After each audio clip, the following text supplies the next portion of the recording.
ఈరోజు మనం continuous glucose monitoring system అంటే ఏంటో తెలుసుకుందాం. అంటే ఏంటంటే కొత్తగా కొన్ని మిషన్స్ వచ్చాయి. అది ఇక్కడ చేతికి ప్యాచ్ లాగా అతికిస్తాం అన్నమాట షుగర్ పేషెంట్స్ కి. ఆ ప్యాచ్ ఏం చేస్తుందంటే మన సెల్ ఫోన్ కనెక్ట్ అయి ఉంటుంది.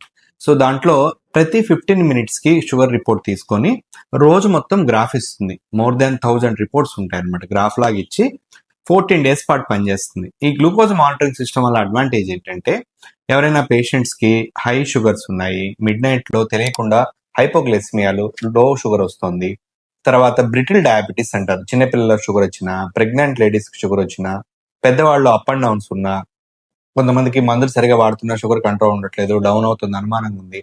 నిజంగా హైపోగ్లైసిమియా ఉండదు, వాళ్ళేమో నాకు షుగర్ డౌన్ అవుతుందని భయపడుతున్నాను సార్ అని చెప్తుంటారు. ఇలాంటి సందర్భాల్లో ఏంటంటే మనం గ్లూకోజ్ మానిటరింగ్ పెడితే పేషెంట్ కి 14 డేస్ పాటు మన ట్రీట్మెంట్ ని స్టార్ట్ చేసుకొని గ్లూకోజ్ మానిటరింగ్ పెట్టుకొని, సో ఎలా పోతుంది మన గ్లూకోజ్, మన మందులు కరెక్ట్ గా పనిచేస్తున్నాయి లేదా, గ్రాఫ్ ఎలా ఉంది, దాంట్లో టైమ్ ఇన్ రేంజ్ అని ఒకటి ఉంటుంది. అంటే ఎంత కాలం పాటు మన షుగర్ 70 to 180 మధ్యలో ఉందో చెప్తుంది అనమాట.